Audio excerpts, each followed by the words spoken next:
everybody, வணக்கம் and welcome to சந்திப்போமா at Cinema Cafe. இந்த வாரம் எல்லாரும் ரொம்ப ஆவலா காத்துட்டு இருப்பீங்க. ஒவ்வொரு வாரம் டிஃபரெண்டான ஒவ்வொரு படம்னு. இந்த வாரம் படத்தினுடைய பேரே டிஃபரெண்ட். சுட்ட கதை. இந்த படத்தினுடைய என்டையர் டீமோட தான் நம்ம செலிப்ரேட் பண்ண போறோம். சோ இந்த படத்தினுடைய டைரக்டர் சுபுவும் ஹீரோயின் லட்சுமி பிரியாவும் இன்னைக்கு நம்மளோட இருக்காங்க.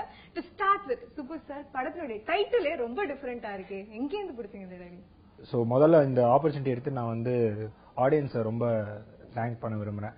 ஆடியன்ஸ் அண்ட் இதுக்கு முன்னாடி படம் பார்த்தவங்க, இந்த படத்தை இப்ப வந்து பார்த்தவங்கள பார்க்க வச்ச சோசியல் மீடியா மற்றும் இந்த படத்து மேல நல்லுள்ளம் கொண்ட பல பேர் இருக்காங்க.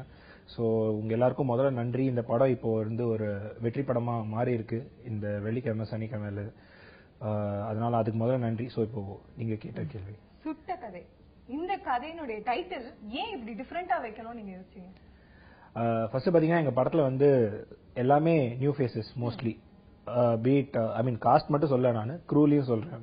மியூசிக் டைரக்டர், சினிமாட்டோகிராஃபர், ப்ரொடியூசர், அதுக்கப்புறம் அஃப்கோர்ஸ் காஸ்ட் இல்ல நிறைய பேர். ஸோ இந்த மாதிரி இருக்கிற ஒரு படத்துக்கு வந்து நம்ம ஊரோட பிசினஸ் மென்டாலிட்டி படி இந்த மாதிரி ஒரு படம்னா இவங்க தானே எப்படி அட்ராக்ட் பண்ணுவாங்க, அதுதான் நமக்கு அவங்களுக்கு பொதுவா முக்கியம். ஸோ அந்த விதத்தில் ப்ரொமோஷன்ஸ்லயும் நம்மளோட டோட்டலா கண்டென்ட், யூடியூப் கண்டென்ட், நம்மளோட டீசர்ஸ், ட்ரெய்லர்ஸ், போஸ்டர்லேருந்து டைட்டில்லேருந்து எல்லாமே வித்தியாசப்படுத்தி தான் நம்ம காட்டி ஆகணும். ஸோ அந்த விதத்துல எந்த டைட்டில் ரொம்ப கேட்சியா இருக்கும் அப்படின்னு பார்த்தேன். சரி, எது ரொம்ப ப்ரிவலண்டான ஒரு விஷயம் பாத்தீங்கன்னா சுட்டு கதை எடுக்கிறது. சுடுறத பத்தி கதை எடுத்தாலும் நம்ம அதே சுட்ட கதைன்னு பேர் வைக்கலாம் அப்படின்ற ஒரு பேசிஸ் இருக்கு. அதனால அதை வச்சு அப்படி வச்சாலும் குத்தமுள் நெஞ்சு குறுக்கும், இல்லாத நெஞ்சா சிரிக்கும். சோ அதனால பை ஹுக் ஆர் குரூக் நம்ம படத்தோட டைட்டில் வந்து கேட்சி ஆயிடும் அப்படின்னு சொல்லிட்டு வச்ச டைட்டில் சுட்ட கதை. அக்செப்ட் இல்லங்க, அது வந்து ஆல் கிரெடிட்ஸ் டு பாலாஜி. படத்துல ஹீரோ அப்ளை பண்றாங்க. ஏன்னா கதை ரெடி ஆயிடுச்சு, ஆனா டைட்டில் நிறைய டைட்டில் யோசிச்சிருந்தோம். இன்ஃபேக்ட் நீ டைட்டிலாம் சொன்னீங்கன்னா இது நான் சொல்ற டைட்டில்ஸ் எல்லாம் ரெஜிஸ்டர் பண்ற அளவுக்கு அவ்வளவு டைட்டில்ஸ் இருக்கு. மத்தவங்க போய் ரெஜிஸ்டர் பண்ணுவாங்க. அந்த மாதிரி டைட்டில்ஸ் எல்லாம் நல்ல சூப்பரா இருக்கு. இந்த டைட்டில் வந்து அண்ணன் வந்து ஒரு மேகசின் படிச்சபோது லாஸ்ட் பேஜ்ல வந்து சுட்ட கதை சுடாத ஏதோ அப்படின்ட்டு ஏதோ ஒரு ரெகுலர் செக்மெண்ட் இருக்கும் போல ஒரு மேகசின்ல. சோ அதை படிச்சுட்டு இதை சொன்னா எப்படா இருக்கும் நம்ம படத்துக்கு அப்படின்ட்டு நம்ம படத்துக்கு ரொம்ப ஆப்டான ஒரு மேட்டரா இருந்துச்சு. சொன்னோடனே எல்லாரும் அப்படியே சூப்பர் சூப்பர் சூப்பர் அப்படியே பேங் ஆன், 2 வார்த்தை நச்சுன்னு இருக்கு, இட் சவுண்ட்ஸ் குட். சோ அதனால ஓவரால் எல்லாமே செட் ஆயிடுச்சு, அப்படி எடுத்துக்கிட்டோம். சூப்பர். ஃபைனலா எல்லாம் செட் ஆன போது உங்களுக்கு ஹீரோயினும் ரொம்ப அழகா செட் ஆயிட்டாங்க. இந்த படத்துல லட்சுமி பிரியா செம்ம டேரிங்கான ஒரு உமனா நீங்க ப்ளே பண்ணிருக்கீங்க இந்த படத்துல. சோ எப்படி உங்களுடைய கேரக்டர் உங்களுக்கு எப்படி பிடிச்சிருந்தது? என்ன பிடிச்சிருந்தது ரொம்ப? என்னோட கேரக்டர் வந்து எனக்கு ரொம்ப பிடிச்சிருந்தது. அதாவது எப்படின்னா ஃபர்ஸ்ட் டைம் எப்போ அவர் எனக்கு ஸ்கிரிப்ட சொன்னாரோ அந்த கேரக்டர் பத்தி ஃபுல்லா எக்ஸ்பிளைன் பண்ணார். சீன் பை சீன் என்ன மாதிரியான கேரக்டர், என்ன மாதிரி எதிர்பார்க்கிறாரு அப்படின்னு. அது இம்மீடியட்லி எனக்கு ரொம்ப பிடிச்சது இந்த கேரக்டர். அதாவது வேற எதுவுமே நான் யோசிக்கல, ஸ்கிரிப்ட் பிடிச்சது, கேரக்டர் பிடிச்சது. சோ யா, அப்படியே இது பண்ணும்போது நீங்க யோசிச்சீங்களா ஸ்டண்ட் இவ்ளோ டேரிங்கா நம்ம பண்ணுமா? நம்ம வந்து தமிழ் படங்கள்ல ஹீரோயின் ரொம்ப அழகா வந்து தலுக்க ஒரு டான்ஸ் போடுவாங்க, அப்படி இருக்கும்போது நம்ம இப்போ ரெபலியஸ் கேரக்டர் பண்ண எப்படி இருக்கும்னு யோசிச்சீங்களா? கண்டிப்பா இல்ல, எனக்கு இதுதான் பிடிச்சிருந்தது. அந்த மாதிரி பண்றதுக்கு வந்து எல்லாருமே பண்றாங்க. இந்த மாதிரி பண்றதுதான் ரொம்ப கம்மி பேர் இருக்காங்க. அது ஒரு பக்கம். இன்னொரு பக்கம் எனக்கு இதுதான் பிடிக்கும். எனக்கு இந்த மாதிரி கொஞ்சம் அட்வென்ச்சரஸா டேரிங்கா பண்ற விஷயங்கள் தான் பிடிக்கும். சோ அதனால இமிடியேட்டா எனக்கு இதுதான் பிடிச்சிருக்கு. நீங்க தேடி இந்த கேரக்டர் போச்சா இல்ல இந்த கேரக்டர் தேடி? இல்ல, அது எப்படின்னா எனக்கு வந்து ஃபர்ஸ்ட் ஒருத்தவங்க வந்து அத்லெட்டிக்கான ஒரு பர்சன் வேணும், கொஞ்சம் ஸ்போர்ட்ஸ் எல்லாம் விளையாடக்கூடிய, கொஞ்சம் பிளெக்சிபிளா. இந்த படத்துல வந்து ஹீரோயின் பாத்தீங்கன்னா ஒரு மலைஜாதி சேர்ந்த பெண். அது சேம் டைம் ஒரு தமிழ் சினிமால ஹீரோ என்ன பண்ணுவாங்களோ அதுக்கு நிகரான வேலைகள் செய்யக்கூடிய ஒரு கேரக்டரா இருக்கணும் அப்படின்னு எதிர்பார்த்தேன். அண்ட் அந்த கம்ப்ளெக்ஷன், அவங்களோட ஸ்கின் கம்ப்ளெக்ஷன் பாத்தீங்கன்னா கரெக்டா அந்த டஸ்கி கம்ப்ளெக்ஷன். அண்ட் தமிழ் பேசுவாங்க, ரொம்ப தமிழ் சென்சிபிலிட்டிஸ் வந்து கண்டிப்பா புரிஞ்சுக்கணும். ஏன்னா வந்து ஒரு மொழியோட புரிதல் வந்து எஸ்பெஷலி இந்த மாதிரியான ஒரு என் கதைக்கு அந்த கம்யூனிகேஷன் கரெக்டா இருக்கணும். ஏன்னா இவங்க நீங்க சொன்ன மாதிரி ப்ராபப்ளி ஒரு டான்ஸ், ஒரு நீங்க சொல்ற மாதிரி போனா அப்புறம் நானும் திருப்பி பாம்பே காலில் தான் வேணும். ஸோ அட்லீஸ்ட் என்னோட ஊரு என்னோட கற்பனைங்கிறதுனால என்னால அந்த தமிழ் சென்சிபிலிட்டிஸ் கேட்டர் பண்ணக்கூடிய ஒரு கரெக்டான ஒரு ஹீரோயினை தேடி போனேன். சோ அந்த விதத்துல வந்து வெங்கி படத்தோட இன்னொரு ஹீரோ இருக்காங்க, அவர் ஒரு தியேட்டர் ஆர்டிஸ்ட், இவங்களும் ஒரு theatre artist. So all the more மேடை நாடக நடிகை இருக்கிறதுனால இன்னும் அவங்களால ஸ்பான்டேனியஸா சில விஷயங்கள் செய்ய முடியும். நடிப்புல இன்னும் கொஞ்சம் டெப்த் இருக்க வாய்ப்பு இருக்கு இன்னும் அவங்க. சோ அந்த ஒரு மைண்ட் செட் இருக்கிற ஒரு பர்சன் தேடினதுக்கு இவங்க கரெக்டா வந்து அமைஞ்சாங்க. சூப்பர். சோ நீங்க பை நேச்சரே வந்து ரொம்ப என்ன சொல்றேன் அட்வென்ச்சரஸ் பர்சன் தான். இந்த கேரக்டர் உங்களை தேடி வந்தது were you happy all the more நீங்க இந்த கேரக்டருக்கு இன்னும் இன்ட்ரெஸ்ட் எடுத்து என்னென்ன பண்ண ஆரம்பிச்சீங்க உங்க side? கண்டிப்பா were you happyனா எனக்கு ரொம்பவே சந்தோஷம். ஏன்னா நடிக்கணும்னு ஆரம்பிக்கும் போது எனக்கு வந்து நிறைய இன்ஹிபிஷன்ஸ் இருந்தது. இப்ப நம்ம நடிக்க போறோம், சில விஷயங்கள் நமக்கு கம்ஃபர்டபுளா இருக்காது, பட் ஹீரோயினா இதெல்லாம் எதிர்பார்க்கறாங்க அப்படின்னு இருக்கும்போது நான் எதிர்பார்த்த மாதிரி ஒரு கேரக்டர், அதாவது ஃபாரஸ்ட்ல ஃபுல்லா ஷூட் அண்ட் யூனோ உங்களுக்கு டேரிங்கா சில இது இருக்கு, அட்வென்ச்சரஸா பண்ணணும், ஃபைட்ஸ் இருக்குங்கும் போது எனக்கு இமீடியட்டா எனக்கு ரொம்ப அதாவது என்ன சொல்ல இது வந்து எனக்கு ஒரு பெரிய வரம் மாதிரி. நான் எதிர்பார்த்த மாதிரி, அதுவும் நான் ஃபர்ஸ்ட் டைமா லீட் ரோல் பண்ணும்போது இப்படி எனக்கு பிடிச்ச மாதிரி ஒரு கேரக்டர் வந்தது வந்து எனக்கு ரொம்ப ஒரு அதிசயமான ஒரு விஷயம். And it made me very happy. So அது சொல்லும் போது நான் டைரக்டர் சார்ட்ட கேட்டுட்டே இருந்தேன், சோ இந்த கேரக்டருக்கு ப்ரிப்பேர் பண்றதுக்காக நான் என்ன பண்ணணும் அப்படின்னு. சோ அவர் வந்து பார்க்கோர்னு ஒரு விஷயம் சஜஸ்ட் பண்ணாரு. சோ அது வந்து பிரபுமணி அப்படிங்கிற ஒரு சென்னை பார்க்கோர்னு ஒரு டீம் இருக்கு. சோ அவங்க வந்து எனக்கு தே ட்ரெயின்ட் மீ. சோ அது நிறைய பிசிக்கல் ஒர்க் அவுட்ஸ் கொடுத்து பிளஸ் எனக்கு கொஞ்சம் அந்த ஸ்டண்ட்டுக்கான ஒரு இது செஞ்சு, ஒரு மலைவாழ் மக்கள்னா அவங்க எப்படி அந்த டெரெயின்ல அவங்க எவ்வளவு கம்ஃபர்டபுளா இருப்பாங்க, ஒரு மலை ஏறுறது இறங்குறதுன்னா நம்ம இப்போ மெட்ராஸ்ல இருக்கும்போது நமக்கு அந்த ஒரு பழக்கம் எல்லாம் இருக்காது. சோ அந்த மாதிரி ஒரு இருக்கிறதுக்கு நம்ம எப்படி நம்மள ரெடி பண்ணணும் அப்படின்னு சொல்லிட்டு அவங்க எனக்கு கொஞ்சம் ட்ரைனிங் எல்லாம் கொடுத்தாங்க. சோ அது ஒரு ஃபியூ டேஸ் நான் வந்து ட்ரைனிங் எடுத்துட்டேன். சோ அது மட்டும் தான் நான் செஞ்சேன். சூப்பர், ஃபேண்டாஸ்டிக்கா.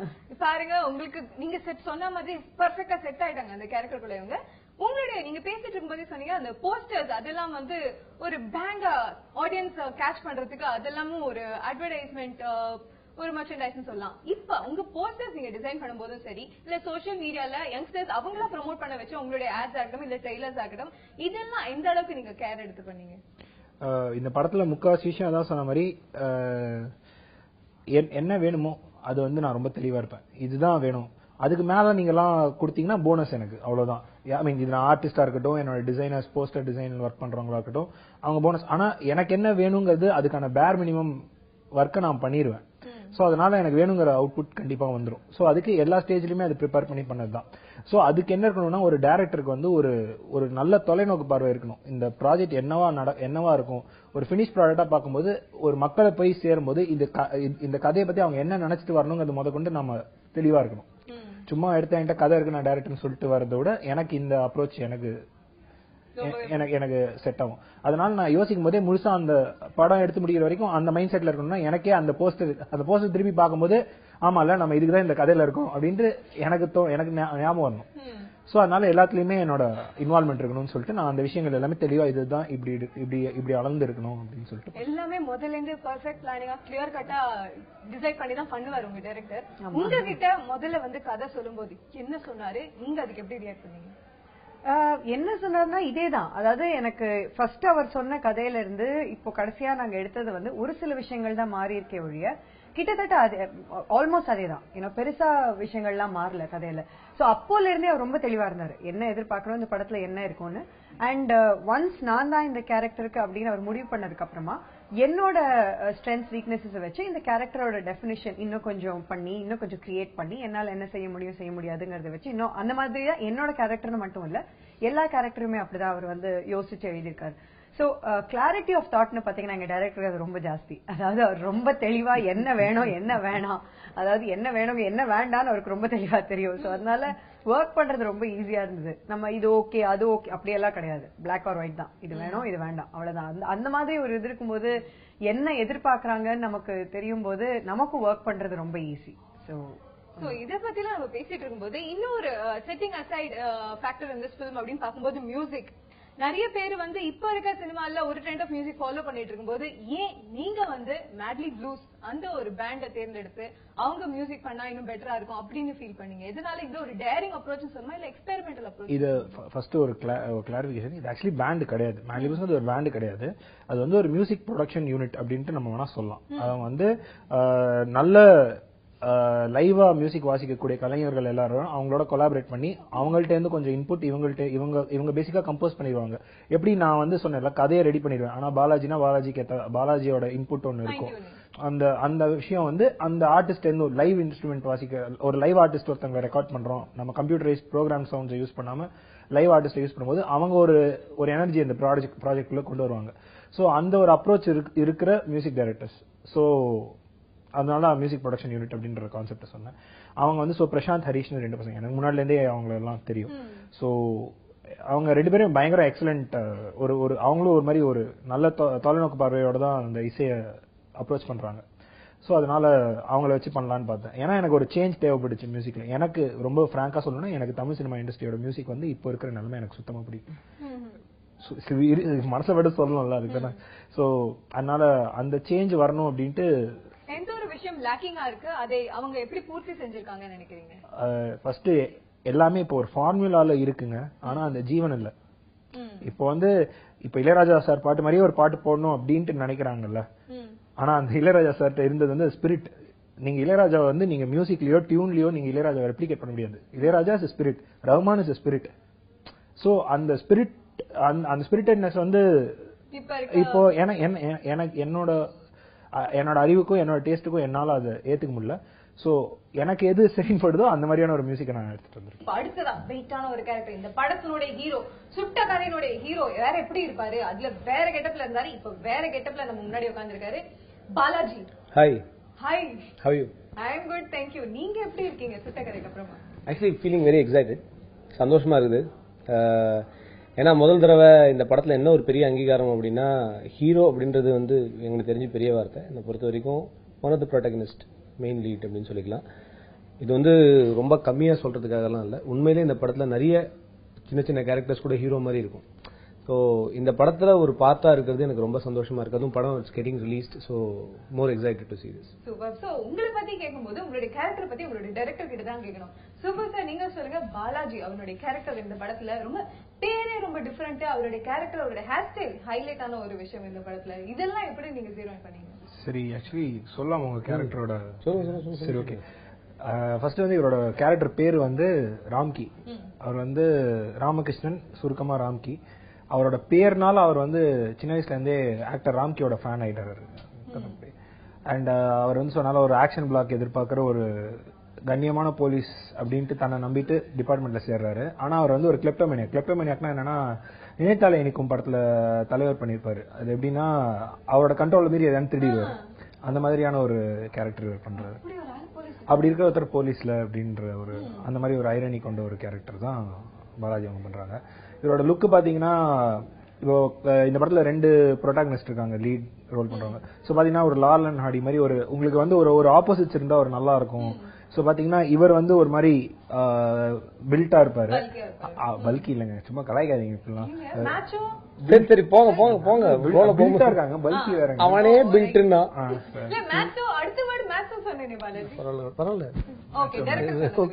இன்னொருத்தர் வெங்கிங்கிறவர் பாத்தீங்கன்னா அவர் இன்னும் தின் ப்ரொஃபைல்ல இருப்பாங்க. சோ அந்த மாதிரி ஒரு நல்ல அண்ட் சென்ஸ் ஆஃப் ஹியூமர் கூட 2 பேரும் வேற சென்ஸ் ஆஃப் ஹியூமர். அதனால ஒரு மாதிரி ஒரு புதுசா இருக்கும், ஒரு கெமிஸ்ட்ரி ஒர்க் அவுட் ஆயிருக்கும். சோ அந்த மாதிரி. அண்ட் இவரோட லுக் வந்து பாத்தீங்கன்னா நெத்தியில வந்து ஒரு சுருள் முடி மாதிரி. இது ஆக்சுவலி போட்டோ ஷூட் போது ஆக்சிடென்ட்லா ஜெல் பண்ணும்போது ஒரு முடி வந்து ஏதாவது ஒரு quirky tried and look wise கூட ஏதாவது ஒன்று கொண்டு வரணும் அப்படின்னு பார்த்தோம். சோ அந்த ஒரு முடிவு தானே சூப்பரா இருந்துச்சு. இப்போ யாரா இருந்தாலும் இப்போ இந்த படம் பாத்தீங்கன்னா எல்லா ஏஜ் குரூப் பீப்புளுக்கும் பிடிக்கும். குழந்தைங்களாம் சில விஷயத்தை பார்த்து அட்ராக்ட் ஆவாங்க ஒரு படத்துல பார்க்கும்போது. சோ அந்த மாதிரி ஒரு மேட்டர். இப்போ சூப்பர்மேன் பாத்தீங்கன்னா அந்த இது ரொம்ப ஃபேமஸ் இன்னி வரைக்கும். அதை அந்த மாதிரி சூப்பர்மேன் பயங்கரமா அடிச்சு முடிச்சு ஃபைட் எல்லாம் பண்ணுவாரு அவருக்கு. ஆனா அந்த இது மட்டும் கலையாது. அந்த மாதிரி ஒரு மறந்தாலும் கலையாது. அது மாதிரியான ஒரு மேட்டர் தான் அது. சூப்பர். எப்படி வந்து கரெக்டா யதார்த்தமா அமைஞ்சது பாருங்க உங்க கேரக்டருக்கு. இந்த மாதிரி நீங்க யோசிக்காம அமைஞ்ச ஒரு விஷயம் உங்க கேரக்டருக்கு. இந்த கேரக்டர்ல இந்த மாதிரி நான் யோசிக்காம அமைஞ்சது நிறைய இருக்கு. அதுல ரொம்ப சூப்பர் விஷயம் வந்து என்னன்னா, first I should say my costar Venky. ஏன்னா Venky is very good theatre professional. Okay, Venky கிட்ட வந்து கத்துக்கிறதுக்குன்றதோட அவனை அப்சர்வ் பண்ணி கத்துக்கிறதுன்றது நிறைய இருந்தது எனக்கு. Because is so dedicated and நிறைய விஷயம் நான் வந்து ப்ராப்ளி நான் எங்கேயுமே சொன்னதில்லை. பட் நிறைய வெங்கியை பார்த்து நான் அப்சர்வ் பண்ணி கத்துக்கிட்டது நிறைய இருக்கு. அடுத்தது வந்து நான் வந்து என் வாழ்க்கையில நான் பயங்கரமா ஓடி ஃபைட் போட்டு டான்ஸ் ஆடி இதெல்லாம் நான் என் லைஃப்ல பண்ணுவேன்னு நான் எதிர்பார்க்கவே இல்லை. இந்த பசங்க டான்ஸ் எல்லாம் அவ்வளவுதான் ரொம்ப ஈஸி, அது அந்த மாதிரி தான் இருக்கும் அப்படின்ற மாதிரி சொல்ல வேண்டியது. அப்புறம் ஸ்டன்ட்ஸ்லாம் பண்ணோம். ஸோ என்னன்னா இதெல்லாம் நான் லைஃப்ல பண்ணது கிடையாது. இப்ப கூட அந்த படத்துல நான் பண்ண மாதிரி எனக்கு தெரியல.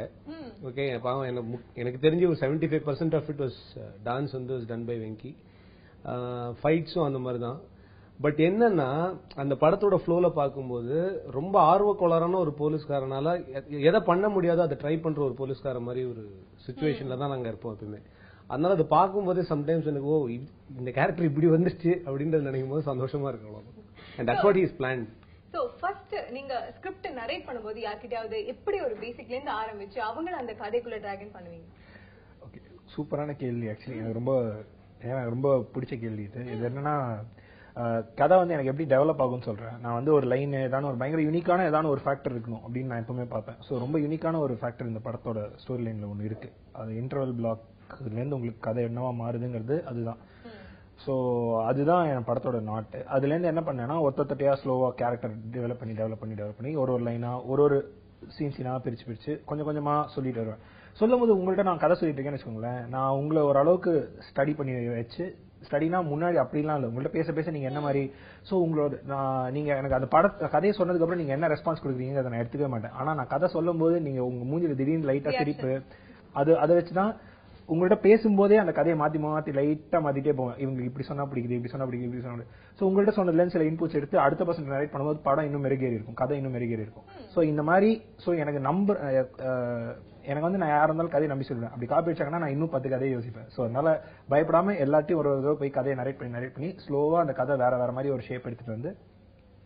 இந்த மாதிரி இப்ப இருக்க வெர்ஷன் எத்தனாவது வெர்ஷன் சொல்லுவீங்க? அப்படி எனக்கு நிஜமா தெரியல, ஏன்னா நான் அவ்வளவு பேர் சொல்லியிருக்கேன். அண்ட் அப்பப்போ நான் என்ன பண்ணிக்குவேன்னா எடுத்து கம்ப்யூட்டர்ல ஒரு தடவை கேமரா ஆன் பண்ணி விட்டு மைக் ஆன் பண்ணி விட்டு நான் கம்ப்யூட்டர்ல நான் பேசுறதையே ரெக்கார்ட் பண்ணிடுவேன். ஸோ ஒரு அல்பாசை தான் கடைசியில ஃபினிஷ் ப்ராடக்ட் பார்க்கும்போது அதுக்கும் இதுக்கு எவ்வளவு டிஃபரன்ஸ் இருக்கு அப்படின்ட்டு. அந்த விதத்துல வந்து இந்த படம் நான் ரெக்கார்ட் பண்ணி கடைசியா ரெக்கார்ட் பண்ணி வச்சதும் இதுவும் கிட்டத்தட்ட எனக்கு ஒரு சின்ன ஒரு எப்படி சொல்றதுன்னு தெரியல, ஒரு இன்ட்ரெஸ்டிங்கான ஒரு விஷயம் நடந்துச்சு. நான் இந்த படத்தோட எண்ட் ப்ராடக்ட் பார்க்கும்போது சுப்பு எனக்கு நரேட் பண்ண ஸ்கிரிப்ட் தான் இதெல்லாம் தெரியுது எனக்கு. பட் அதெல்லாம் மீறி என்னமோ ஒரு விஷயம் புதுசா இருக்கு அப்படின்னு நான் யோசிச்சுட்டு இருந்தேன். அப்புறம் தான் பார்த்தா ஒன்று தெரிஞ்சது, லைக் மிச்ச படங்கள்ல எல்லாம் இருக்கிற காமெடி மாதிரி இந்த படத்துல கிடையாது. Okay, let me be very honest. நாங்க யாருமே வந்து இது பயங்கர விழுந்து புரண்டு குலுங்கி சிரிக்கிற காமெடி படம். ஏன்னா ரியல் லைஃப்ல நானும் நீங்களோ பேசும்போது வார்த்தைக்கு வார்த்தை கவுண்டர் அடிச்சுட்டே இருக்க மாட்டோம். ஓகே, ஆனா ரியல் லைஃப்ல என்ன பண்ணுவோம், சில பேரோட ரியாக்ஷன்ஸ்ல பயங்கர காமெடி இருக்கும் பாக்கிறதுக்கு. சில பேர் பேசாம இருந்தாலே நம்ம வந்து டக்குன்னு சிரிச்சிருவோம் அவங்கள பார்த்து. அந்த மாதிரி இந்த லேக் காமெடின்னு ஒரு சின்ன எலிமெண்ட் இருக்கு. அது நிறைய எடிட்டர்ஸ் என்ன பண்ணுவாங்கன்னா டக்குன்னு படத்தோட ஃப்ளோல ரைட்ஸ், பட் அந்த ரியாக்ஷனுக்கான ஸ்பேஸ் விட்டு, பிகாஸ் அது சுப்பு எடுக்கும் போது தெரியல, அது படமா பார்க்கும்போது சில இடங்கள்லாம் ரொம்ப பியூட்டிஃபுல்லா ஒர்க் அவுட் ஆயிருந்தது. குட்டி கேரக்டர்ஸ் பண்ண குட்டி கெஸ்டர்ஸ் கூட அந்த படத்துல வந்து அவ்வளவு ஃபாஸ்டா ரிமைண்ட் ஆயிருக்கு. ஃபார் எக்ஸாம்பிள் இந்த படம் நீங்க பார்க்கும்போது மார்ச்சுவரி கடைசியில ஒரு சீன் வரும். அந்த மார்ச்சுவரியில ஒரு அட்டெண்டர் ஒரே சீன் தான் நடிச்சிருப்பாரு. அவர் பண்ண ஒரு சின்ன மேனரிசம் வந்து நிறைய பேர் பேசினாங்க. சோ இந்த படத்தை இது வரைக்கும் பார்த்தவங்க. சோ இது எல்லாத்துக்கும் இஸ் வெரி ஃபோக்கஸ்ட். சோ அதான் நான் சொல்ல வரேன். It's going to be Sutta Kadhai to me it's an experience. So இந்த ஒரு விஷயமே ஆடியன்ஸ்க்கு வந்து ஃப்ரெஷ்ஷா புதுசா ஏதாவது கொடுத்தா அவங்களுக்கு வந்து பிடிச்சி அடடே நல்லா இருக்கு அப்படின்னு யோசிப்பாங்க. அந்த மாதிரி இந்த படத்துல புதுசா ஃப்ரெஷ்ஷான விஷயங்கள் என்ன இருக்கு? முதல்ல என்னன்னா ஒரு கற்பனை ஊர்ல நடக்கிற கதை. கற்பனை நீங்க சிம்புதேவன் சார் படம் எல்லாம் புலிகேசி அந்த லெவல்ல இருக்காது, அவ்வளவு ஃபேண்டசி இருக்காது. பட் நீங்க இது வந்து இந்தியா கிடையாது, தமிழ்நாடு கிடையாது. சோ நம்ம அரசாங்கம் நம்ம சட்டம்லாம் கிடையாது. அது பாட்டுக்கு ஒரு இமேஜினரியான ஒரு ஊரு, அங்க இருக்கிற மக்களை சோ அதுக்கு எனக்குன்னு சில சுதந்திரங்கள்லாம் கிடைக்கும். ஒரு கேரக்டர் பாக்கிறதுக்கு ஒரு மாதிரி இருக்காங்க, ஒரு மாதிரி ட்ரெஸ் பண்றாங்க, ஒரு மாதிரி பேசுறாங்கன்னா அது உங்களுக்கு ரொம்ப ஃப்ரெஷ்ஷா இருக்கும். அது ஒரு விஷயம். அண்ட் இப்போ ரீசெண்டா ரொம்ப ரியலிஸ்டிக் பிலிம்ஸ், காமெடி படத்துல கூட ரியலிஸ்டிக் அப்படின்ற ஒரு அப்ரோச் போயிட்டு இருக்கு. இது வந்து கொஞ்சம் எனக்கு வந்து களைப்பா இருக்கு. ஏன்னா நான்லாம் வந்து ரஜினிகாந்தோட பீக் டைம்ல இருந்து தான் அந்த இதுதான். ஸோ எனக்கெல்லாம் அந்த ஃபேண்டசியை மக்களுக்குள்ள இருக்கிற அந்த இன்னசென்ஸை தொலைச்சிடக்கூடாது அப்படின்ட்டு எனக்கு ஒரு இது உண்டு. ஸோ அந்த அவங்களோட இன்னசென்ஸை அவங்க திருப்பி பார்க்கலாம் இந்த படத்துல. ஒரு இமேஜினரியான ஒரு ஊரு அப்படின்றதே ஃபர்ஸ்ட் ஃப்ரெஷ்ஷான ஒரு விஷயமா இருக்கும். அண்ட் ட்ரீட்மெண்ட் ரொம்ப புதுசா இருக்கும் இந்த படத்தோட. ட்ரீட்மெண்ட்னா ஓவரால் லுக்ல இருந்து கதை சொல்ற விதத்துல இருந்து எல்லாமே கொஞ்சம் வித்தியாசமா இருக்கும். ரொம்ப முக்கியமான விஷயம், படம் 1 hour 45 minutes தான். ஹாலிவுட் படத்தோட ஆவரேஜான ஒரு ஹாலிவுட் படத்தோட டியூரேஷன்ல தான் ஒர்க் பண்ணிருக்கோம். ஸோ நாங்க சொல்றது என்னன்னா இந்த படத்துக்கு யாராவது வீட்டுல இருந்து கிளம்பினீங்கன்னா நாங்க சீக்கிரம் வீட்டுக்கு வந்துருவோம் அப்படின்னு சொல்லிட்டு தைரியமா கிளம்புவோம். இல்லன்னா வீட்டுல அதே டைம்ல வருவோம்னு சொல்லிட்டு 2 தடவை கூட வந்துருப்பாங்க. செம்ம ஐடியா. எப்படி எல்லாம் யோசிச்சிருக்கீங்க? இதெல்லாம் இப்படி யோசிச்சிருக்கும் போது அது எப்படி கரெக்டா பாலாஜி இந்த கேரக்டருக்கு சிக்குவாரு அப்படின்ட்டு அவரை பிடிச்சு போட்டீங்க. எங்களுக்கு அதுதான் பிடிச்சு போறதுக்கு. ராம்கி சார் சரி அந்த பேர்லாம் நீங்க பிக்ஸ் பண்ணிட்டீங்க. எப்ப பாலாஜி தான் ராம்கி அப்படின்னு பிக்ஸ் பண்ணீங்க? இல்லங்க அந்த 2 போலீஸோட கேரக்டர்ஸ் டீடைல் பண்ண ஆரம்பிக்கவே since I knew that Balaji was interested in doing this role and ஒரு மாதிரி எங்களுக்குள்ள அது things were working out fine for this film அப்படிங்கும்போது அந்த கேரக்டரோட டெஃபினிஷன்ஸை இன்னும் ஃபர்தர் இவர் சார்ந்ததா எடுத்துறாரு. அந்த ஒரு விஷயம் சுப்பு தட் ரியல் லைஃப் நாங்க எப்படி இருக்கோமோ வெங்கியோட சில ட்ரேட்ஸ் மேனரிசம்ஸ் என்னோட சில traits mannerisms the way we talk இதெல்லாம் வெச்சே that he has built a character பண்ணிருக்காரு அந்த கேரக்டர். சோ அது ஒண்ணு awesome. சோ இந்த மாதிரி சர்ப்ரைஸ் எலிமெண்ட்ஸ் பல காத்துட்டு இருக்கும்போது இந்த படத்துடைய ஜானர் வந்து டார்க் காமெடி அப்படினும்போது அது தமிழ் சினிமால எந்த அளவுக்கு வந்துட்டு இருக்கு இந்த படம் அது வந்து இப்படி இருக்கு பாருங்க அப்படின்னு காமிக்கும் அப்படினா எப்படி சொல்றீங்க? ஹியூமரே இல்லங்க அது ரூமருங்க. அது நீங்க சொன்னது வந்து ஆக்சுவலி இந்த படம் டார்க் காமெடிங்கிறது வந்து ஒரு ஒரு ஒரு பார்ட் ஆஃப் தி ஃபிலிம் தான். இந்த படத்தோட ஒரு ஒரு ஒரு எலிமெண்ட் ஒரு ட்ரீட்மெண்ட். இப்போ நீங்க வந்து ஒரு கில்லி மாதிரி ஒரு படத்துலயோ ஒரு படைப்பா மாதிரி படத்துலயோ தலைவர் வந்து சௌந்தர்யா லவ் பண்றாங்க, விஜய் வந்து த்ரிஷா லவ் பண்றாங்க, அதாவது லவ் படம்னு சொல்லிட முடியாது. அந்த மாதிரி தான் இது ஒரு எலிமெண்ட் ஆஃப் ஒரு இந்த படம் தான், ஒரு part of this film. But ஃபுல்லா பாத்தீங்கன்னா இது ஒரு ரொம்ப யூனிக்கான ஒரு ஃபன் ஃபிலிம். ஓகே. சோ என்ன எக்ஸ்பெக்ட் பண்ணி ஆடியன்ஸ் வரணும் இல்ல எக்ஸ்பெக்ட் பண்ணியே வரக்கூடாதா? அவங்க what is in store for them in the theatres அப்படினா? இல்லங்க நான் எக்ஸ்பெக்ட் பண்ணி நீங்க இதெல்லாம் எக்ஸ்பெக்ட் பண்ணி வாங்க அப்படினா எதுவுமே சொல்ல விரும்பல. கண்டிப்பா ஸ்கிரீன்ல நான் இருப்பேன், அத வேணா எக்ஸ்பெக்ட் பண்ணுவாங்க. ஏன்னா நான் எக்ஸ்பெக்ட் பண்ணிட்டு வாங்க அப்படின்னு சொன்னாலே எனக்கு அது ஒரு தப்புன்னு நான் நினைக்கிறேன். அப்படி எல்லாம் சொல்ல தேவையில்ல. அவங்க ஜஸ்ட் வந்து படத்தை பார்த்தா அவங்களே என்ஜாய் பண்ணுவாங்க. என்ஜாய் பண்ற மூடோட வாங்க. ஏன்னா இது வரைக்கும் அந்த ஃபீட்பேக்ஸ் எப்படி இருக்குன்னா திவ்யா லைக் எந்த எக்ஸ்பெக்டேஷனுமே இல்லாம ஜாலியா போய் ஃபேமிலியோட உட்கார்ந்தவங்களுக்கு இந்த படம் சம்திங் லைக் ரொம்ப புதுசா இருக்கு, தமிழ் சினிமால இப்படி ஒரு ஜானர் நாங்க பார்த்தது இல்ல, அந்த மாதிரி தான் நிறைய ஃபீட்பேக்ஸ் வருது. And they word of mouth is spreading also. So we are all happy about it. ஏன்னா நாங்க வந்து இது தமிழ் சினிமாவை புரட்டி போடும்லாம் சொல்லுவாங்களா, அதெல்லாம் இந்த படம் கண்டிப்பா எதையுமே புரட்டாது. ஆனா இந்த படம் பார்த்துட்டு சூப்பருங்க அப்படின்னு சொல்லிட்டு அவங்க எல்லாருமே என்ஜாய் பண்ணிட்டு போற மாதிரி இருக்கு. ஏன்னா புரட்டி போடணும்னு வச்சுக்கோங்களேன், நான் நினைக்கிற மாதிரி ஒரு 10 பேர் நினைக்கணும், அது அந்த மாதிரிலாம் கஷ்டம், அந்த மாதிரி வராது. ரொம்ப யூனிக்கான ஒரு ஃபிலிம். சோ இந்த படம் வந்து சுட்ட கதை ரொம்ப நாள் எக்ஸ்பெக்ட் பண்ணிட்டு இருக்கும்போது அந்த ஸ்லைட் டிலே வந்து எல்லாருக்குமே வந்து ஒரு மூட் அவுட் சொல்ல முடியாது, எதிர்பார்ப்பு இன்னும் அதிகமாக்கி இருக்கு. எதனால அந்த டிலே? ஆக்சுவலி எனக்கு ரிஸ்க் தான், எங்க எல்லாருக்குமே ரிஸ்க் தான் அது. எதனால டிலே அப்படின்றது பாத்தீங்கன்னா சினிமா இண்டஸ்ட்ரியில வந்து கொஞ்சம் பாலிடிக்ஸ் ஜாஸ்தி தான். சோ அதனால அந்த மாதிரியான பல பிரச்சனைகள். ரொம்ப முக்கியமா சொல்ல போனோம்னா தியேட்டர் அவைலபிலிட்டிஸ் சம்டைம்ஸ் வந்து பெரிய படங்கள் சின்ன படங்கள் இந்த மாதிரி நிறைய இருக்கு. ஸோ அதனால திடீர்னு வந்து ஒரு செட் ஆஃப் நியூ கம்மர்ஸ் வந்து ஒரு படம் பண்றாங்க அப்படின்னும் போது அவங்களுக்கான ப்ரொடெக்ஷன் அப்படின்றது அது பாத்தீங்கன்னா ஒரு பெரிய படம் ப்ரிஃபர் பண்றதுக்கு இந்த படம் ப்ரிஃபர் பண்றதுக்கு நிறைய டிஃபரன்ஸ் இருக்கு. ஸோ அதெல்லாம் ஒரு நிறைய ஒரு ஃப்ரைடேவும் படங்கள் வருது. ஸோ ஒரு ஸ்டாரோட படம் வந்துச்சுன்னா எங்களுக்கு வந்து தியேட்டர் கிடைக்காது. ஏன் படம் எங்க படம் நல்லா இருக்கா நல்லா இல்லையாங்கிறது வந்து அந்த இஷ்யூவே கிடையாது. நல்ல படமா இல்லையாங்கிறது வந்து அவங்க கிரைட்டீரியா கிடையாது. அவங்க கிரைட்டீரியா என்ன, ஸ்டார் படம்னா எனக்கு அட்லீஸ்ட் ஒரு வாரத்துக்கு எனக்கு கிரௌட் வருவாங்க அப்படின்ற மாதிரி.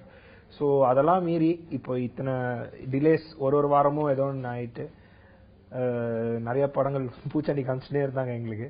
ஸோ எல்லாத்தையும் முடிச்சு கடைசியில் ரிலீஸ் பண்ணும்போது சப்போர்ட் சோஷியல் மீடியால இருந்தெல்லாம் youngsters and volt people like எல்லாருமே நல்லா சப்போர்ட் பண்ணி இப்போ அதாவது நாங்க யாருமே ஸ்டார் கிடையாது எதுவுமே இல்லன்ற ஒரு படத்தை ஜஸ்ட் பார்த்த டீசர் ட்ரெய்லர்ல இருந்து அவங்க சப்போர்ட் பண்ண ஆரம்பிச்சிருக்காங்க அப்படின்னா இது வரைக்கும் சுட்ட கதை பேரே டிஃபரெண்டா இருக்கு. ஆனா எதை பத்தின படம் அப்படின்னு யோசிச்சுட்டு இருக்கவங்களுக்கு என்ன சொல்வீங்க? சுட்ட கதை வந்து பாருங்க அப்படின்னு சொன்னாங்க. ஒரு நிமிஷம் இருங்க. 1,43,485 தடவை சுப்பு இந்த ஆன்சர் சொல்ல போறாங்க.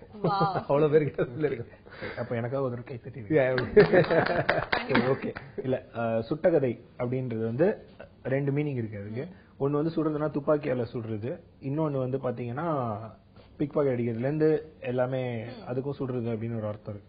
சோ இந்த 2 அர்த்தமும் இந்த படத்துல ஆக்சுவலி அப்ளை ஆகுங்கிறதுனால இந்த படத்துக்கு சுட்ட கதை அப்படின்னு வச்சிருக்கோம். ஆனா இது நான் எங்க இருந்து சுடல கதைய, யாரோ சுட்டதை பத்தி ஒரு கதை இருக்கு. நிறைய பேர் படம் ஒரிஜினலா எடுக்கிறேன்னு சொல்லிட்டு சுட்ட எடுத்திருப்பாங்க, ஒரிஜினல் கதைன்னுவாங்க. ஆனா சுப்பு தைரியமா சுட்ட கதை அப்படின்னு வச்சுட்டு ஒரு ஒரிஜினல் கதையை சூப்பருங்க. இதுக்காகவே பாராட்டுகள் தெரிவிச்சே ஆகணும். படத்தினுடைய இளம் சிங்கங்கள் பாலாஜியும் வெங்கியும் நம்ம கூட இருக்காங்க. வெங்கி செம்ம கேஷுவலா இருக்கீங்க, படத்துல உங்களுடைய கேரக்டர் எப்படி? நான் படத்துல வந்து பயங்கர சின்சியரான போலீஸ் ஆஃபீஸர். இன்னும் பெருசா expect பண்ணுவோம். பேசிக்கா படத்துல இருக்க ரொம்ப ரொம்ப சின்சியரான போலீஸ் டிரைவர் அவர்.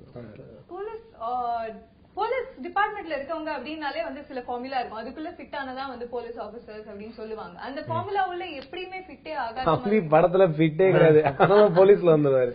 சூப்பர். எப்படி முதல்ல அந்த கிளியரன்ஸ் எக்ஸாம்ல பாஸ் பண்ணீங்க? அது ஆக்சுவலா படத்துலயே வந்து டைரக்டர் அழகா சொல்லிருப்பாரு. அழகானா என்ன வச்சு அழகா சொல்லிருப்பாரு. சோ இந்த கேரக்டருக்கு நீங்க கண்டிப்பா பொருந்துவீங்க அப்படிங்கறத ப்ரூவ் பண்ணீங்களா, இல்ல டைரக்டர் உங்களை வச்சு இந்த கதையை ஷேர் பண்ணாரு? ஆக்சுவலா வந்து என்னாச்சுன்னா கதை சொன்னதுக்கு அப்புறம் நீ இந்த கேரக்டரா அப்படின்னா, ஆனா அதுக்கப்புறம் ஜம்ப் ஆகி இல்ல இவங்களுக்கு நீ இந்த கேரக்டர் பண்ண செட் ஆகாது, இவங்களுக்கு இந்த கேரக்டர் நீ பண்ண செட் ஆகாது அப்படின்ட்டு ஒரு 4-5 கேரக்டர்ஸ்க்கு என்ன பேசிட்டு நான் எதுக்கும் ஒத்துக்காம எனக்கு இந்த கேரக்டர் தான் கோர்ஸ்ல சங்கிலின்ற கேரக்டர் வந்து பிடிச்சதுக்கு நிறைய ரீசன்ஸ் இருக்கு. பட் அவன் வந்து சரி ஃபைனலா ஓகே தான் எடுத்துக்கோன்னு சொல்லிதான் இங்க வந்து திரும்ப. நீங்க போராடி இந்த கேரக்டர் வாங்குனீங்களா டைரக்டர்? போராடின்னு சொல்ல முடியாது, திட்டி போராடி போட்டு. ஆமா. ஏன் அப்படி என்ன சேலஞ்சிங்கான விஷயம் இந்த கேரக்டர்ல? ஆக்சுவலா சேலஞ்சிங் இல்ல, அது ஆப்போசிட், கொஞ்சம் ரொம்ப ஈஸியா இருந்தது எனக்கு ப்ளே பண்றதுக்கு. ஏன்னா கேரக்டருக்கு ஒரு சைடு காது கேட்காது, சோ நிறைய பேர் சொல்றதை கேட்க மாட்டேன். சோ கேரக்டரிஸ்டிக்ஸ் வந்து நிறைய பொருந்தும். நீங்க அந்த சைடு உட்கார்ந்திருக்கீங்களே பாலாஜி, கேரக்டரிஸ்டிக்ஸ்னா பொருந்தும்னா எந்த வகையில? இல்ல அதுதான் பேசிக்கா ஷூட்டிங்ல இப்படிதான் இருந்தான். ஓகே, என்ன பண்ணுவான், நான் ஏதாவது சொல்லலாம் அப்படின்னு வந்தேன்னா உடனே அந்த சைட் போய் நின்றுவான். நான் பாட்டுக்கு தனியா is method actor by the way. என்னன்னா ஒரு ஷூட்டிங் கொண்ட கேரக்டராவே மாறிடுவான் அப்படி. அதனால அந்த காது அவன் கேட்காதுன்னு அவன் நினைச்சா கேட்கவே கேட்காது. சோ அந்த அளவுக்கு பயங்கரமான ஒரு பர்சனாலிட்டி அவன்.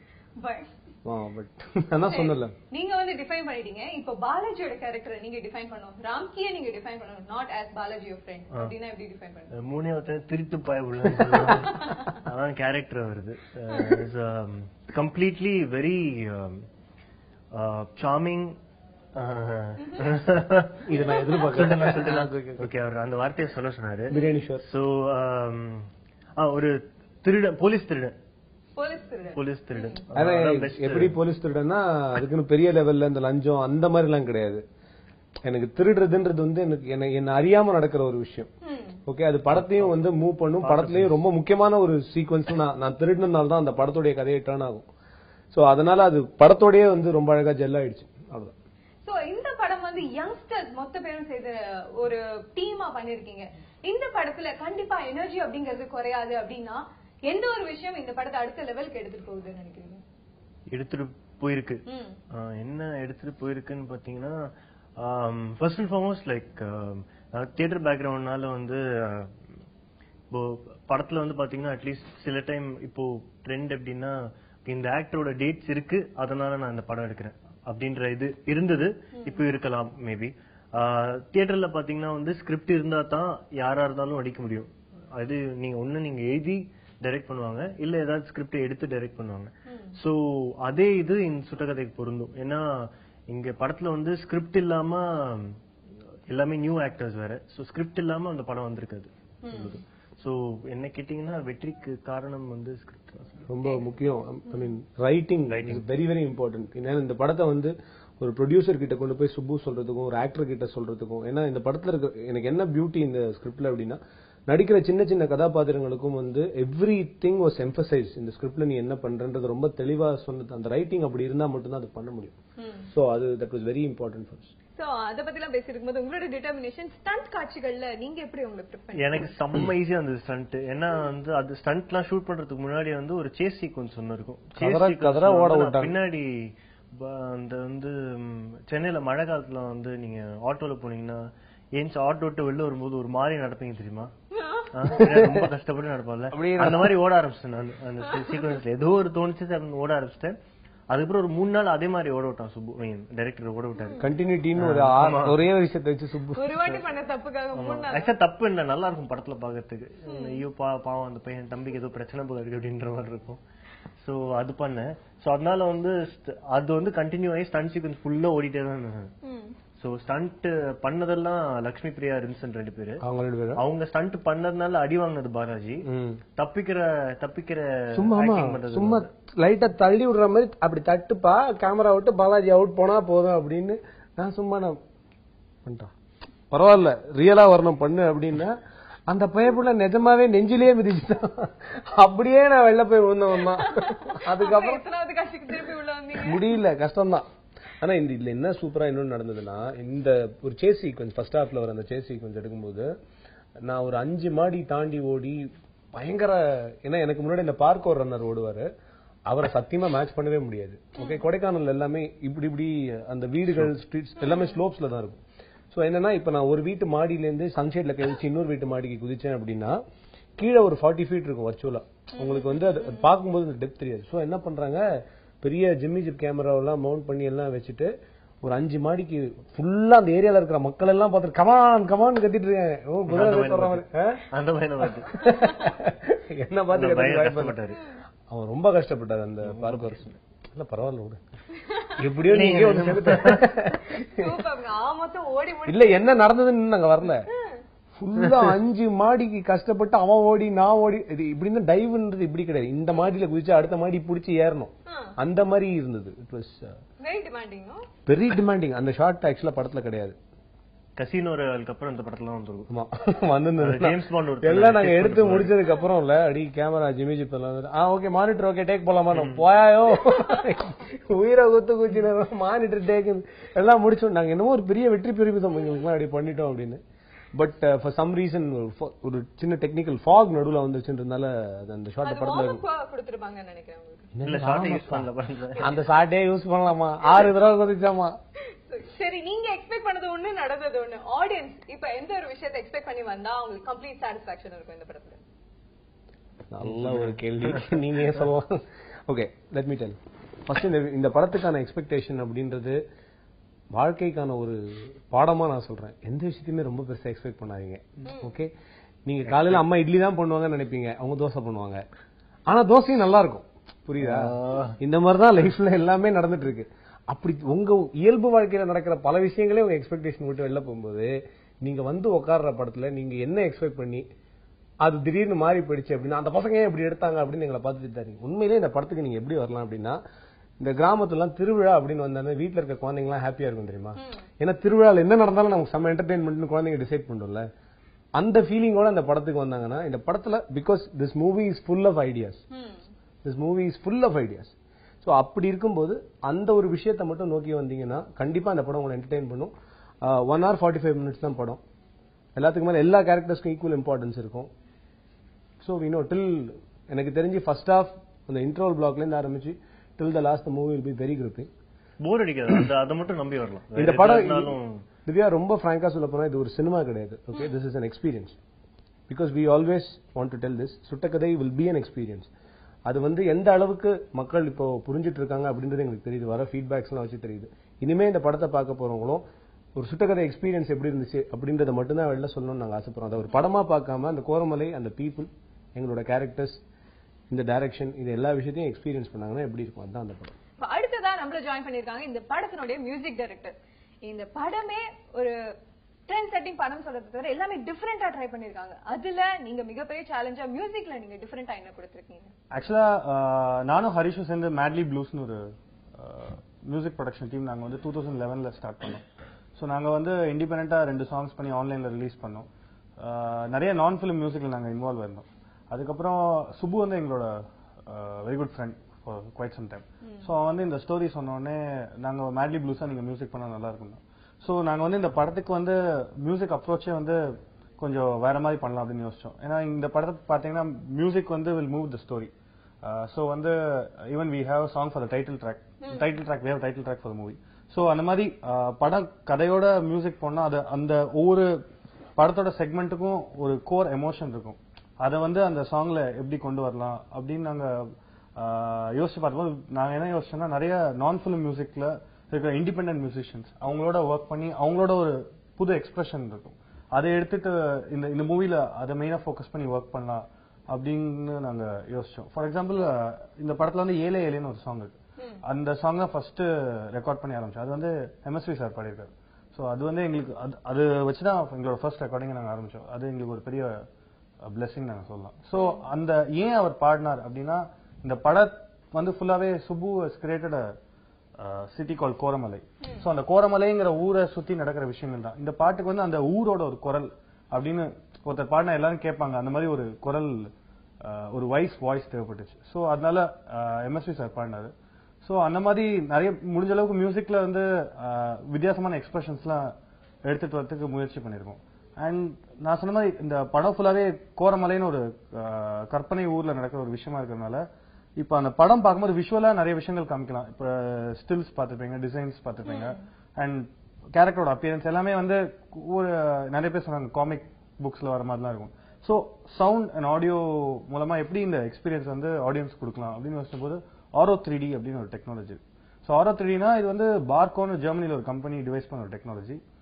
இது வந்து பேசிக்கலி 11.1 சவுண்ட். இந்த டெக்னாலஜி என்னன்னா இப்போ வந்து நம்ம ஒரு வீடியோ பாக்குறோம், அதுல வந்து மழை பெய்யுதுன்னா நம்ம நிஜமாலே அங்க இருக்கோம், அந்த மழை நம்ம மேல கொட்டுதுங்கிற மாதிரி ஒரு எக்ஸ்பீரியன்ஸ் ஆகும். அது வந்து இம்மர்சிவ் எக்ஸ்பீரியன்ஸ் அப்படின்னு சொல்றாங்க.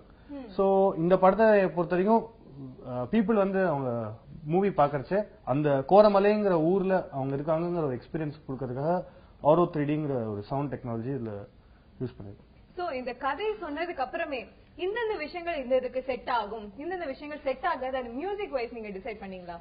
என்ன கமர்ஷியல் படங்களா இருந்தாலும் பயங்கரமான ஒரு படம், ஒரு பாட்டு அப்படின்னா அது கண்டிப்பா ஒரு ஜாஸ் ஃபீல்ல ஒரு பாட்டுல ஒரு ஃபீல்ல கொடுத்திருப்பாங்க. ஆமா, ரொம்பவே கரெக்ட். அது ஃபர்ஸ்ட் இந்த பாட்டு வந்து நாங்க ஃபர்ஸ்ட் ஒர்க் பண்ண சாங் வந்து காட்டுக்குள்ள கண்ணாமூச்சின்னு சாங் தான். அதான் இந்த படத்தோட டைட்டில் ட்ராக். விஜய் பிரகாஷும் ஹர்ஷிதாவும் பாடியிருக்காங்க இந்த பாட்டு. Harish who's also composer of movie, அவரும் பாடியிருக்காரு. ஆக்சுவலா இந்த பாட்டு வந்து இந்த மூவி எதை பத்தி, இந்த மூவியோட டிராவல் எப்படி இருக்குங்கிற சொல்றதுதான். காட்டுக்குள்ள கண்ணாமூச்சி முழிச்சு பார்த்தா தொலைஞ்சு போச்சு, இதான் அந்த பாட்டோட கோர்.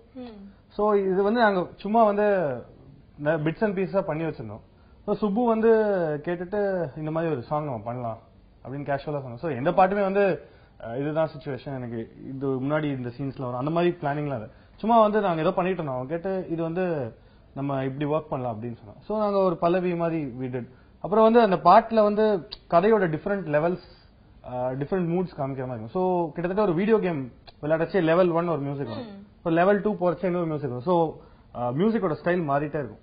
ஸோ அது ஒரு ஸ்டோரி டெல்லிங் எக்ஸ்பீரியன்ஸா இருக்கும். ஸோ அந்த மாதிரி பண்ணணும்ட்டு இந்த சாங் பண்ணும். வீடியோ பார்த்தா உங்களுக்கு தெரியும் ஏன் அந்த மாதிரி பண்ணிக்கணும்னு ஒரு கிளியர் ஐடியா கிடைக்கும். அப்புறம் ஏலே ஏலேங்கிற சாங் வந்து நான் சொன்ன எம்எஸ்வி சார் பாடிருக்காரு. ஸோ அதுக்கு வந்து அந்த ஊர்ல நடக்கிற நிறைய விஷயங்கள், நிறைய ஃபன்னி விஷயங்களா காமிக்கிறதுக்கு ஒரு ஸ்லாப்ஸ்டிக் வீடியோ பார்க்கறதோட ஒரு ஆடியோல இந்த விஷயங்கள் கன்வே பண்ண மாதிரி ஒரு டைப் ஆஃப் மியூசிக் தேவைப்படுது. ஸோ நாங்க ஃபுல்லா கண்ட்ரி ஸ்டைல்ல பண்ணலாம் அப்படின்னு சொல்லிட்டு அந்த பாட்டு பண்ணோம். சோ அந்த மாதிரி வாய்ஸ் நீங்க செலக்ட் பண்ணும்போது இதுக்கு வாய்ஸான வாய்ஸ் நான் எம்எஸ்வி சார் செலக்ட் பண்ணிருந்தீங்க. சாரோட வாய்ஸ் எதுக்கு யூஸ் பண்ணிருக்கீங்க? வேற யாரும் கிடைக்கல, அதான் யூஸ் பண்ணாங்க. படத்துல வந்து அதை தவிர நீங்க மத்த எந்தெந்த வாய்ஸ் யூஸ் பண்ணீங்கன்னு கேட்டிருந்தா இன்னும் வெளில வந்திருக்கும். ரெண்டு பேரும் அல்பம் பிடிச்சு எல்லா பாட்டையும் அந்த இன்னொரு கம்போசர் ஹரிஷ் இங்க வரல, அவனே பாடி வச்சிட்டான். எனக்கு கொடுத்தாங்களே சான்ஸ் கொடுத்தாங்களே, அதுவும் நைட்டு கூப்பிட்டு நைட்டு 12-1 மணிக்கு அன்னைக்கு இல்ல. ஆமா, அது எப்படி நடந்தது? உங்களோட வாய்ஸ் ஸ்டார்ட் பண்ணாங்க, இப்ப வந்து எல்லாருமே ஹீரோஸ் அவங்களோட வாய்ஸ் கொடுத்துட்டு இருக்காங்க. இப்ப அந்த வரிசையில இப்ப அடுத்ததா அவங்களுடைய வாய்ஸ் அந்த பாட்டை கேட்டீங்கன்னா உங்களுக்கு காரித்து போயிங்க. ஆக்சுவலா வந்து பாட்டை படிச்சிருக்கேன் நானு. நம்ம கல்ச்சர்ல பாட்டு படிக்கிறது தானே சொல்லுவாங்க. இல்ல, நான் நிஜமாவே பாட்டை படிச்சிருக்கேன். சூப்பருங்க. 2 லைன் வந்து படிச்சிருப்பேன் இதுல. சோ இப்ப அடுத்து இந்த படத்துல ஒரு புது விதமான மியூசிக் எப்படி ரெக்கார்ட் பண்ணலாம் அப்படின்ற யங்ஸ்டர்ஸ்க்கும் சரி, இண்டிவிஜுவல் மியூசிக் பண்றவங்களுக்கும் நீங்க ஒரு சான்ஸ் கொடுத்திருக்கீங்க இந்த படம் மூலமா. இந்த படம் இந்த விஷயத்துக்குலாம் ஒரு முன்னோடியா இருக்கும், ஒரு பயனியரிங்கா இருக்கும் அப்படின்ட்டு நீங்க நம்புறீங்களா? கண்டிப்பா நாங்க வந்து மூவிக்கு தேவையான சவுண்ட் தான் நாங்க மியூசிக்ல ப்ரொடியூஸ் பண்ணிருக்கோம். சோ இப்போ இந்த படத்தோட ரெக்கார்டிங்ஸ் எல்லாம் பாத்தீங்கன்னா மெட்ராஸ்ல கொஞ்சம் ரெக்கார்டிங்ஸ் பண்ணோம், பெங்களூர்ல ரெக்கார்டிங் பண்ணோம், அப்புறம் பாம்பேல வந்து எஸ்டார்ட் ஸ்டுடியோ அப்படின்னு ஒரு ஸ்டுடியோல போய் ரெக்கார்ட் பண்ணோம். சோ இப்போ ஃபார் எக்ஸாம்பிள் இந்த படத்தை, அதாவது ஒவ்வொரு பாட்டுக்கும் ஒரு கோர் எமோஷன் இருக்கு. சோ அந்த எமோஷன் வந்து வேர்ட்ஸ்ல கண்டிப்பா இருக்கு, அதை பாடுறவங்க கையில இருக்கு, அதை தவிர்த்து அதை வாசிக்கிறவங்க and even sound engineers working இருக்கு. சோ நாங்க ஃபுல்லாவே இப்போ ஒரு ஆல்பம் பண்றோம். இப்போ வந்து இந்த ஆல்பத்துல வந்து 5 or 6 சாங்ஸ் இருக்கு. சோ இதுல வந்து நாங்க முன்னாடி டிசைட் பண்ணிட்டோம். சோ இப்ப ஒரு ஆக்சுவலா அண்டே ஆறுவரே இந்த படத்துல ஒரு சாங் இருக்கு, அது ஒரு இம்பார்ட்டன்டான சீக்வன்ஸ்ல வரக்கூடிய ஒரு சாங். சோ அதுக்கு வந்து ஒரு டோட்டலி ஒரு ஹை எனர்ஜி ட்ராக் பண்ணலாம் போது ஒரு ராக் ட்ரம்மரை ஃபீச்சர் பண்ணா நல்லா இருக்கும்னு நினைச்சோம். சோ அதனால இண்டஸ்கிரீட்னு ஒரு ஃபேமஸ் ராக் பேண்ட் இருக்கு மும்பைல. சோ அதோட ட்ரம்மர் ஜெய்ரோ கவின்னு அவர் ஒரு மியூசிக் ஃபெஸ்டிவல்ல மீட் பண்ணிருந்தேன். சோ அவரோட ஒர்க் பண்ண நல்லா இருக்கும்னு சொல்லிட்டு அந்த மாதிரி ஒவ்வொரு பாட்டுக்கும் தேவையான மியூசிஷியன்ஸ் ஐடென்டிஃபை பண்ணி எங்களுக்கே ஒவ்வொரு பாட்டுமே ஒரு டோட்டலி டிஃபரெண்ட் ஜேர்னி மாதிரி இருந்தது. சோ அதுக்கான பீப்புளோட கொலாபரேட் பண்ணும்போது ரிசல்ட்மே வந்து ஒரு பாட்டுல ட்ரம்ஸ் இருக்குன்னா அந்த பாட்டோட பீட் மட்டும் கிடையாது, அதை வாசிக்கிற மியூசிஷியனோட எக்ஸ்பிரஷனும் அதுல இருக்கு. சோ அந்த மாதிரி பண்ணுவோம். எங்களோட டீம்ல ஒரு இம்பார்ட்டன்ட் மெம்பர் வந்து நவ்னீத் பாலச்சந்திரன். சோ அவர் இப்ப ஜென்ரலா சவுண்ட் இன்ஜினியர்ஸ்ங்கிறவங்க ப்ரீ ப்ரொடக்ஷன்ல சில ஜென்ரலா இன்வால்வ் பண்ண மாட்டாங்க, போஸ்ட் ப்ரொடக்ஷன்ல தான் அந்த ஒர்க். சோ எங்களை பொறுத்த வரைக்கும் நவ்னீத் எப்படின்னா இதுதான் சாங்ஸ் இதுதான் பிளான் அப்படின்னு நாங்க பிளான் பண்ணிட்டோம்னா இதுக்கு என்ன மாதிரி ஸ்டுடியோஸ்ல ரெக்கார்ட் பண்ணலாம், என்ன மாதிரி மைக்ரோஃபோன்ஸ் யூஸ் பண்ணலாம். சோ நாங்க மியூசிக் ரெக்வயர்மெண்ட்ஸ் ஃபுல்லா அவங்ககிட்ட சொல்லுவோம், இவர் தான் வாசிக்க போறாரு, இவர் தான் பாட போறாரு, இப்படி தான் பண்ண போறோம். சோ இந்த மாதிரி இருக்கச்சுக்கு நம்ம என்ன மாதிரி ஸ்டுடியோல ரெக்கார்ட் பண்ணலாம், என்ன மாதிரி மைக்ரோஃபோன்ஸ் ரெக்கார்ட் பண்ணலாம், அந்த மாதிரி he is there from the pre production process. ப்ரொடக்ஷன்லயும் இருக்காரு, அப்புறம் போஸ்ட் ப்ரொடக்ஷன்லயும். So background score and songs ரெண்டுமே அவர் தான் மிக்ஸ் பண்ணிருக்காரு. அண்ட் ஈவன் ஆரோ 3D இந்த டெக்னாலஜிக்கு நிறைய ரிசர்ச் அண்ட் கான்ட்ரிபியூஷன் அவர் சைட்ல இருந்து. சோ மியூசிக் வைஸும் ஒரு ட்ரீட்டா இருக்கும் நம்புறோம் கண்டிப்பா இந்த ஆடியன்ஸ்க்கு. அது மட்டும் இல்லாம இந்த படம் வந்து லைக் மியூசிக் ஆகட்டும் இல்ல சினிமாட்டோகிராஃபி ஆகட்டும் ஆக்டிங் ஆகட்டும், ஆக்டிங்ல என்ன மாதிரி திறமை வாய்ந்த ஆக்டர்ஸ் இந்த படத்துல பண்ணிருக்காங்க. சோ ஓவராலா ஒரு நல்ல இன்ட்ரெஸ்டிங் படமா இருக்கும். டெஃபினட்டா இருக்கும். சோ யங்ஸ்டர்ஸ் எல்லாருமா சேர்ந்து ஒரு யங் எனர்ஜெட்டிக்கான படமும் நமக்கு கொடுத்திருக்காங்க. கண்டிப்பா கோ அண்ட் என்ஜாய். சோ அடுத்த வாரம் உங்களை இதே சந்திப்போமா சினிமா கஃபேல சந்திக்கும் வரை உங்களிடமிருந்து விடைபெறுபவர் திவ்யா.